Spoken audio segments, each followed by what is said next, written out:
En vue d'une meilleure intégration sociale des personnes en situation de handicap, 5 projets de décret d'application de cette loi ont été élaborés de manière participative et inclusive en associant aux travaux tous les acteurs intervenant sur cette thématique. Il s'agit des décrets portant création, attribution, composition et fonctionnement de la commission interministérielle de mise en œuvre des mesures d'inclusion des personnes handicapées, mesures spéciales de promotion de l'emploi et de l'entrepreneuriat des personnes handicapées. Il s'agit aussi des décrets fixant les mesures fiscales relatives à l'importation, à la fabrication et à la vente des moyens de transport et des appareillages au profit des personnes handicapées, les mesures préférentielles dans les transports en commun et les centres culturels et de loisirs publics au profit des personnes handicapées, puis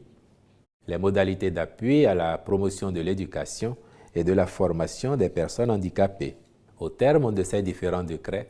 les mesures sociales au profit des personnes en situation de handicap concernent, de façon non exhaustive,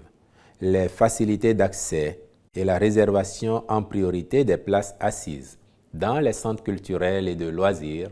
la priorité à l'embarquement et au débarquement dans les transports ferroviaires, routiers, fluviaux, maritimes et aériens à l'intérieur du territoire national pour toute société de transport. Une réduction de 10%, non exclusive des autres réductions de type commercial, sur les entrées payantes dans les centres culturels et de loisirs publics, ainsi que sur les frais de transport ferroviaires, routiers, fluviaux, maritimes et aériens à l'intérieur du territoire national des sociétés de transport public. Les conditions spéciales d'accès aux concours et tests de recrutement dans les emplois salariés publics et privés. Il s'agit plus précisément de la majoration de 5 ans de la tranche d'âge requise, de la réservation d'un quota de 5% de l'effectif des places mises au concours pour les emplois publics en tenant compte de leurs capacités et compétences. Sur ce point en particulier, il est à souligner que les critères de candidature excluant les personnes handicapées lors des concours et tests de recrutement aux emplois publics et privés sont proscrits. Toutefois, le recrutement dans les emplois ou les corps de métiers spécifiques nécessitant des aptitudes physiques et des facultés sensorielles particulières avérées y déroge. Par ailleurs, l'État prend en charge le paiement des cotisations patronales dues par l'entreprise qui emploie une personne handicapée selon le taux d'incapacité mentionné sur sa carte d'égalité des chances. Il appuie aussi toute entreprise individuelle créée par des personnes handicapées, les coopératives de production et les petites et moyennes entreprises regroupant exclusivement des personnes en situation de handicap bénéficient des mêmes mesures. De façon spécifique, les entreprises créées par les personnes ainsi ciblées sont exonérées des frais et taxes liés à la formalisation,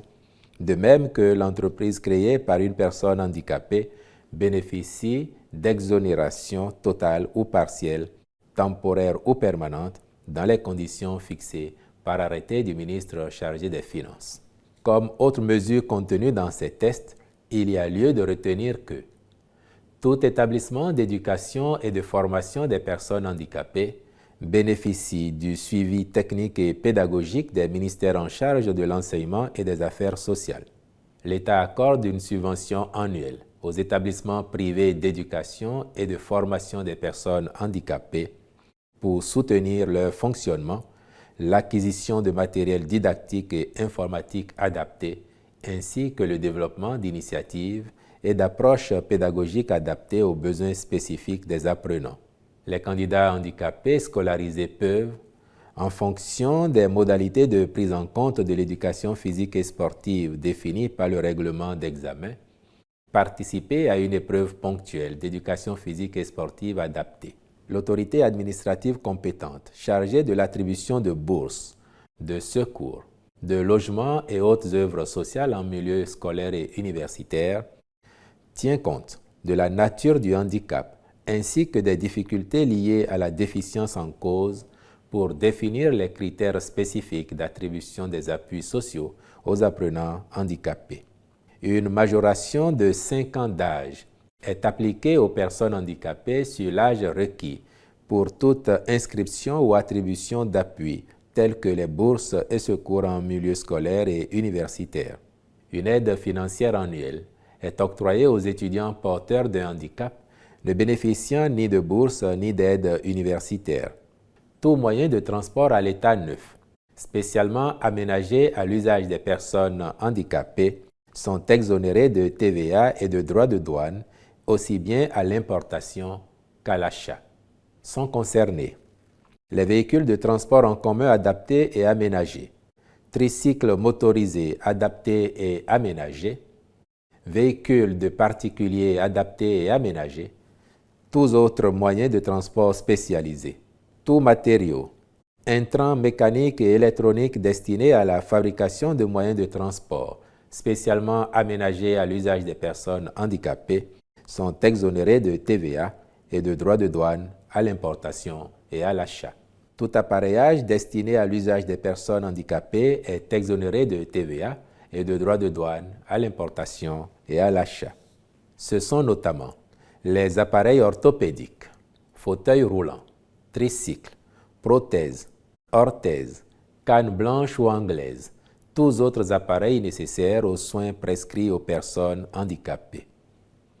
Les ministres chargés du dossier prendront les dispositions appropriées pour l'application effective de ces décrets.